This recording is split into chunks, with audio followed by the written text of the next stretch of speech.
Welcome to Changing Higher Ed, a podcast dedicated to helping higher education leaders improve their institutions. With your host, Dr. Drumm McNaughton, CEO of The Change Leader, a consultancy that helps higher ed leaders holistically transform their institutions. Learn more at changinghighered.com. And now, here's your host, Drumm McNaughton. Thank you, David. My guest today is Dr. Fred Bonato, president of Manhattan University. Fred joined Manhattan about 2 years ago, but he's had a long career in higher education. First 17 years as a professor of psychology at St. Peter's University, moving up to chair, director of faculty research, and then president of the faculty senate. He was also provost there, and that's where he got a lot of his leadership abilities and practices. Fred was an interesting researcher focusing on motion sickness, space motion sickness, and aeromedical topics. Fascinating to me. Manhattan University is an interesting place. It's ranked the 73rd best college in the U.S. by the Wall Street Journal based on its graduate salaries, social mobility impact, and cost effectiveness. They take a different approach. They require integration of liberal arts into the science and engineering and ensure that the students in the humanities are also exposed to science. This is why they've done as well as they have. And Fred joins me to talk about Manhattan, how they do it, and some of the things that they've got going on now. Fred, welcome to the program. Thank you. Thanks for having me. It's my pleasure. I am just totally impressed with what you're doing there at Manhattan University in New York. I'm assuming Manhattan is in New York because of this. I'm just kidding. Yes, it is. But it's in the Bronx, not Manhattan. Oh, wait a minute. So your next thing is a branding move to call it Bronx University? No, I don't think so. No plans to change the name, but we moved to the Bronx about 101 years ago. Well, you could tell I'm not up with current news for sure.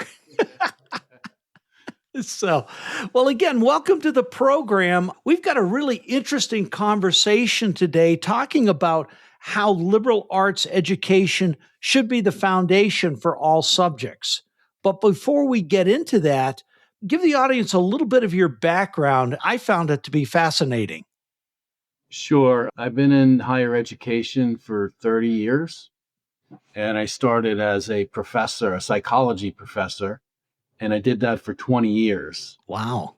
And at that point, it's a decision, should I keep going or should I try something different and try moving to the dark side? They call it the dark side administration.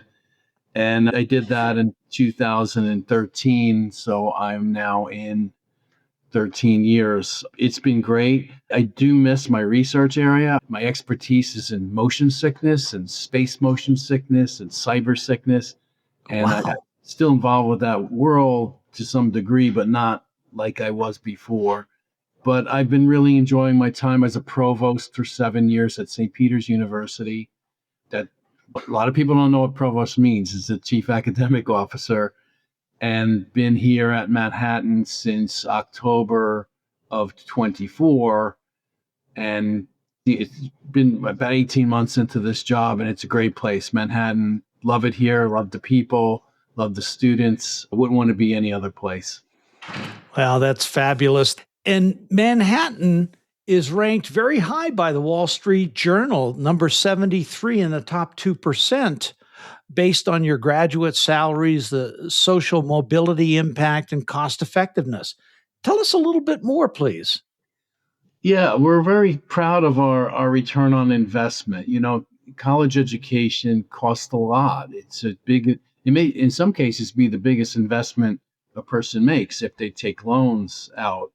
But we're very proud of our job outcomes. Not only do our graduates get jobs in the fields they study in, they get very well paying jobs. And that figures a lot into these statistics and rankings, which they're all different. They all use different methodology, but we come out pretty high. And it's because of our outcomes. Students get jobs and they get really good jobs. Mm-hmm. Well, your starting salaries are in the top 2% of all graduates. That's saying a lot. Yes. Very proud of that. as you should be.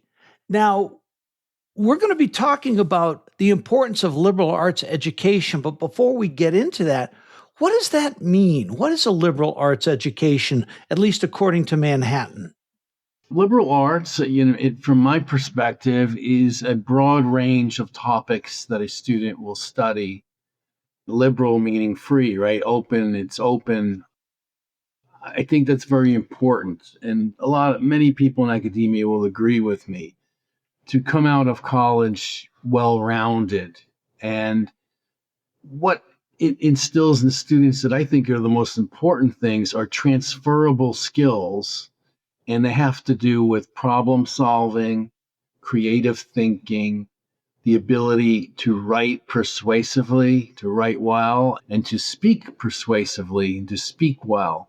You learn that in liberal arts, English, history, math, philosophy, all these different courses will give you pieces of that to make you well-rounded and have these transferable skills that really add to success no matter what the student eventually goes into. And we know they often land in a place that they're not even imagining when they're in school, but it's not necessarily the major they majored in. It's going to be something totally different.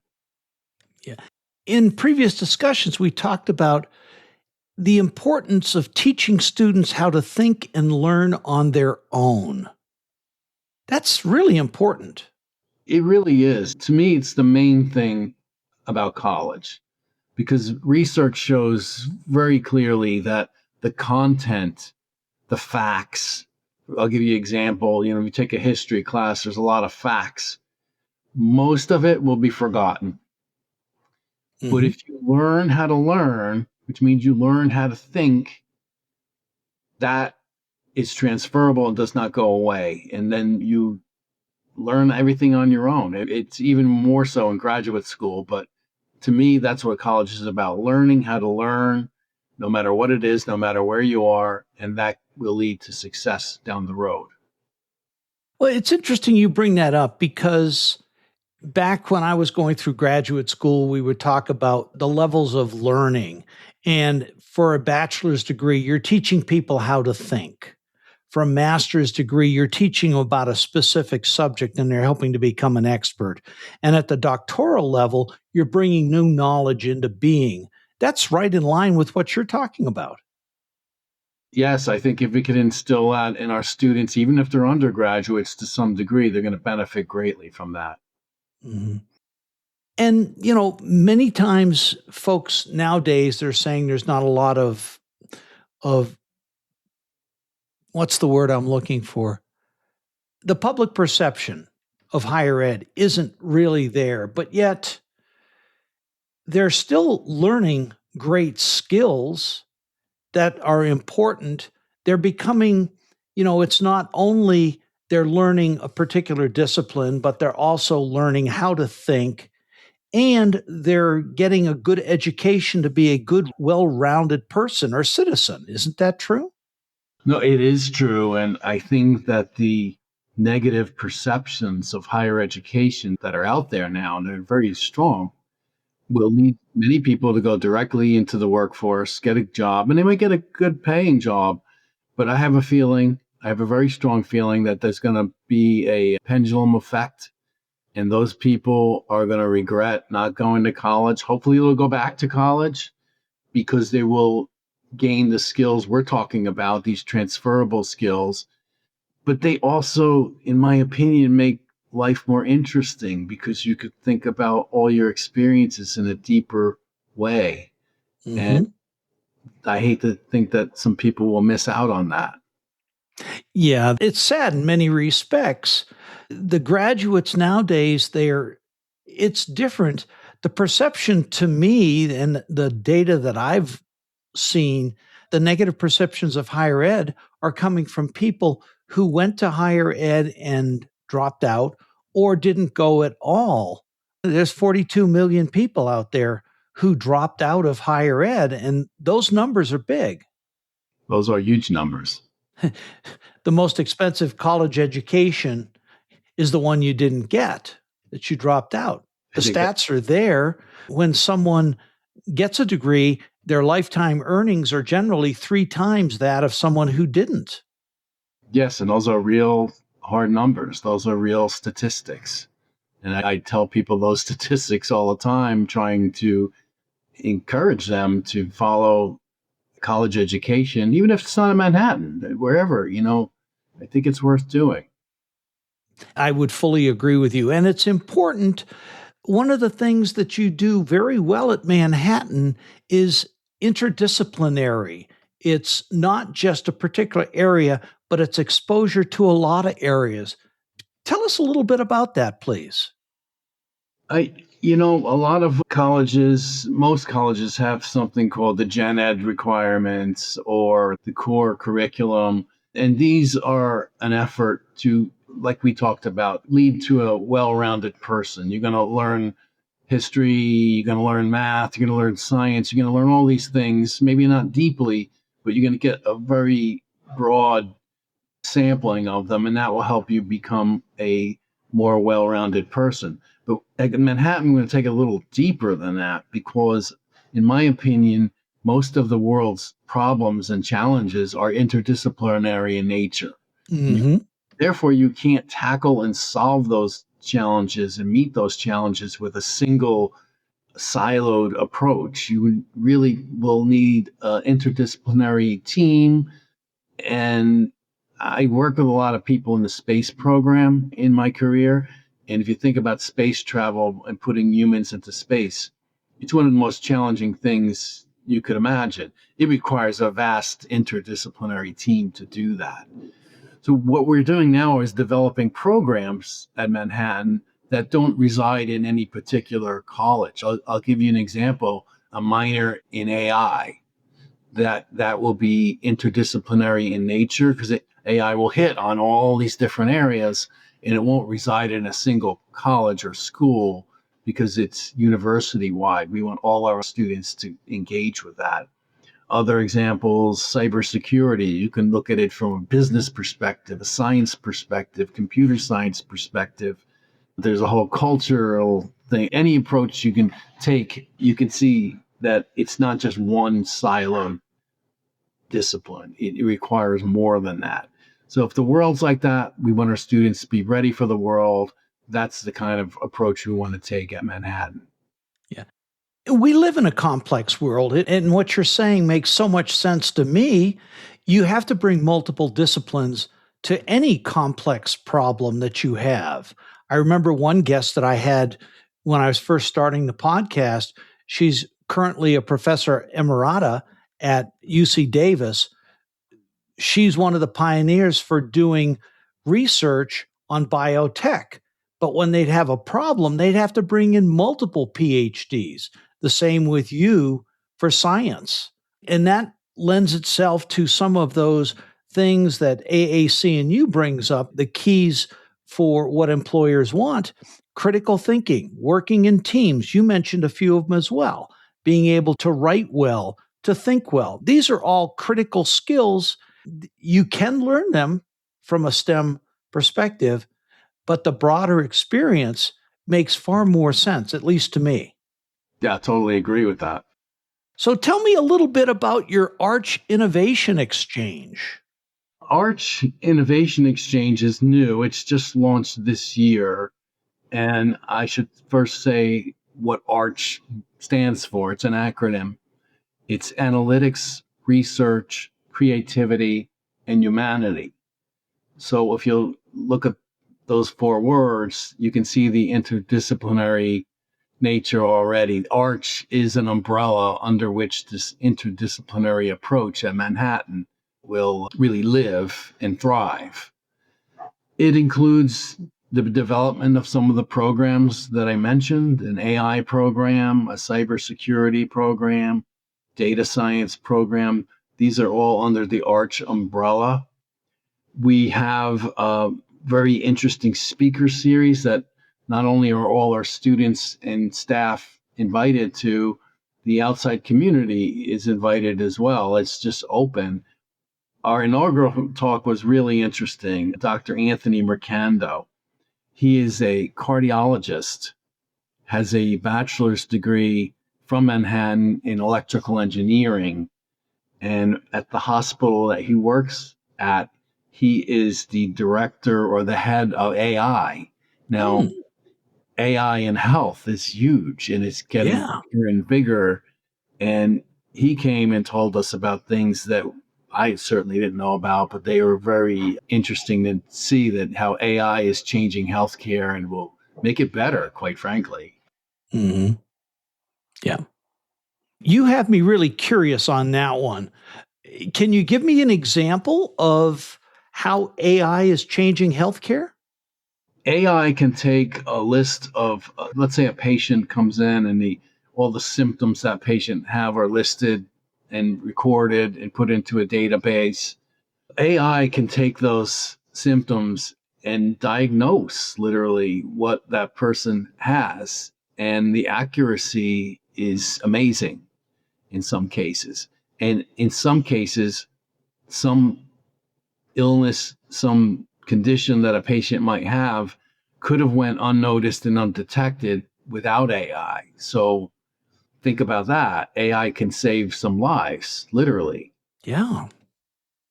So doctors don't have to have a good memory anymore. Is that what you're saying? No, I'm just kidding. I think it just augments what they do and makes it better. It's a tool. AI is a tool. Exactly. And many of my guests have said it's critical for AI to have the human in the loop because ultimately it needs to be a human that's making the decision.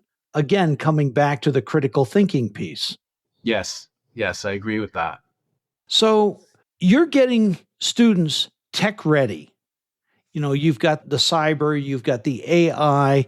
We talked last time a little bit about engineering, how folks are approaching that. The liberal arts becomes a piece of that getting students tech ready, does it not? Oh, absolutely. And it's just part of the well-rounded approach. We talked about the humanities in terms of, I don't know how to describe them, except that some of them are more verbal and written and analytical. But you're talking about English, or any language really, history, philosophy, all of these. And then there's the tech side. The tech side is very important because look Mhm. around the world. Technology is evolving at an alarming pace in some cases. Mhm. It seems like the pace is getting faster and faster. We would not be doing a service to our graduates, to our students, if they did not leave Manhattan being ready for that world. Technology just hits every field in some way, and they need to know how to use that. AI, of course, is the latest thing, but it's more than that. It's how to use computers properly. It's how to use literally our phones are now become portable computers. How do you Mhm. use that effectively in your job, no matter what it is? So one way of doing this, we have a program, a partnership with IBM. They have an approach called IBM Skills Lab. All of our students coming in can take an online AI course that gives them a very good overview about what AI is, what it can be used for, how it works, and they actually get a credential out of that. They get a certificate that they could put on their resume and put it on their LinkedIn page, whatever. And there's more they can do after that. So take it seriously. We think it's really important, and that's challenging higher ed. Higher ed doesn't like to change very quickly. Really? No.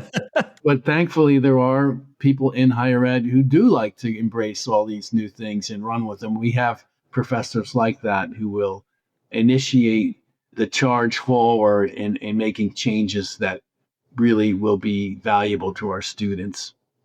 Mhm. And you mentioned two really important points is getting the professors on board and the shared governance. Tell us a little bit because getting faculty to teach out of their discipline or changing programs can be very difficult unless you have the faculty on board. How did you go about that with the shared governance and change management? It's a great question. And I know from experience, no one likes to be forced to do anything, especially, Hmm. and faculty are no different. But if you can demonstrate why you think certain changes are necessary, they're smart people. Hmm. They will come on board. And also give them the support and the resources. We have a ChatGPT license for the university. So they don't have to pay out of their own pocket. Here, we'll give you have a license to use this. We launch seminars and training workshops for faculty and staff as well, anyone, so that they can be supported in this, and how to use it for teaching, how to use it for research, all of this. And what happens is you always get these champions, these faculty champions who really are into anything new and they want to run with it, and it becomes contagious. And I've seen that happen, and I think we're at that point where people, when AI was first came out, it was frightening for professors. They thought this was another way for students to cheat. But now we're beyond that. We're beyond that, and we're looking at the value of it and how it could be used for so many good things.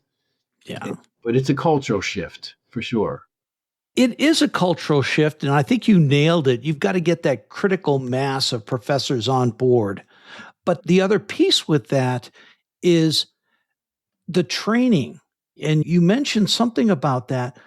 I think, and this is just me speaking personally, I think a lot of the faculty resistance to change is they've seen things happen that have not been done well by the university, by faculty. And some of them, I hesitate to use the term afraid, but they're hesitant to move forward with something where they're not going to be able to teach as effectively as they did. They've got the students in mind, and they're just crying for training on how do we use these tools? How do we become more effective teachers? Does that make sense? No, it does. And in my experience, faculty learn best from other faculty. But again, those are the ones who took the lead. Those are the ones who embraced something new and now can share it with their colleagues. If I, as the president of the university, say, I want all of you to use this because of this, it's probably not going to work. It No. won't work too well. And it takes time, and you may never get everyone. You may never get everyone, but you need to get a critical mass. It's all about students and helping them, and I do remind people of all the time, and that I think does help get people on board. It certainly does. And you've got the faculty ambassadors who part of that critical mass to get things going. And then your hiring practices obviously need to change to make things work, correct? Yes, I remember when I was provost, I would interview many faculty every year for positions at the university. And one question I always asked at that time was, how comfortable are you with online teaching? Because I didn't want to hire anyone who wasn't at that time. Now the questions are going even further. How comfortable you are with using AI as a tool? What's your experience with AI and using it as a tool? Those are the newer questions now when you hire someone. And it's not just faculty, it's everyone. I want my staff to use these tools. They could save a lot of time. They can make things better. We need to embrace them. Mhm. And another program that I really like what you're doing is your James Patterson Honors Program. Tell me a little bit about that, please. Yeah, this is a great program that launched last year. And James Patterson, I don't even know, I don't think I have to say who he is, but I will. He's the leading best-selling author on the planet, literally. And he sold over 800 million books, I believe. It's a lot of books. A lot of books, a lot of reading. You probably know people, if you haven't read his books, you know someone who has, or you've seen some of the television adaptations or film adaptations of his work. Hmm. So Mr. Patterson is an alum. He graduated from that at that time Manhattan College. He is very much interested in the success of our graduates. So he has funded this program. He's generously funded given us seed money to launch it. I think we have over 160 students in the first class. Wow. We'll get some more coming in the fall. But it's not just him funding something that's an honors program. This is really a leadership development program, and he feels very strongly about that. Mm-hmm. He's deeply involved in the program. He came several times to speak to students. He speaks to everyone, but the students, about what it takes to succeed. Again, it's a general sense. He's an author, but some of the advice he gives to our students is applicable to anyone. How do you get ahead? How do you do it? The speaker series is great. These students really enjoy it, and it'll just grow. And he keeps adding his support. So it's been a real game changer here at Manhattan, and we're really grateful for Mr. Patterson's support. It sounds like a fabulous program. And it also helps your students and folks in there get on the job experience through internships, things along those lines, correct? Most of our students do have experiential learning as part of their time here at Manhattan. It could be an internship. It could be working on some research projects with our faculty. I know that hands-on training matters a lot. It matters a lot in two ways, in my opinion. You really learn it differently. You learn it the way it's going to be done, not the way it is in a book. But secondly, that experience leads to jobs. That's the new way companies, organizations hire people. They often tap into their interns. This student was an intern. They did really great. Let's hire them after they graduate full time. That's a common thing. Mm-hmm. We see that happening again and again and again. And at Manhattan, we're really lucky that we have such a vast and rich alumni network, because those are the folks who are out there offering these opportunities, not exclusively, of course, but in many cases, and help our students succeed with this experience. I think it's invaluable. Well, the other piece with that you just alluded to is the alumni network. How does Manhattan leverage its alumni? I mean, you've got some pretty high-powered alumni, James Patterson being one of them. How do you leverage that to help your graduates and your students? They come, and again, a lot of our alumni, as you said, they're very successful. They're generous to the university. I'll give you an example. The chair of our board is Steve Squeri, and he's the CEO of American Express. Mm-hmm. Steve came last year, spoke to a room full of students about what it takes to be a CEO. How did he gain his success? And that's different than taking a class. I mean, they're hearing it right from the guy himself, and the whole room was just totally engaged with him speaking. And he did a Q&A, and just a different way of learning. And I could see the students lighting up when he was speaking. And this is one example. Same thing when James Patterson comes. When he comes and speaks, you could see their faces light up. They're not looking at their phones, they're listening to him. And that's different. It's more fun, and they're going to remember that. And they're getting it right directly from the people themselves who are successful, offering their perspectives. It's really a great thing here at Manhattan. Yeah, that is neat. You've been there about 2 years now. As you look back on those 2 years, what are the things that really stand out for you of what has made Manhattan such a great school? That's a tough question because there's so many things. I just, graduation day is the best day of the year, I think. Oh, yeah. And when I get to speak and talk with these graduates and their families and how grateful they are and what their plans are, that is just, it reminds me of why I do what I do, and makes me very happy, quite honestly.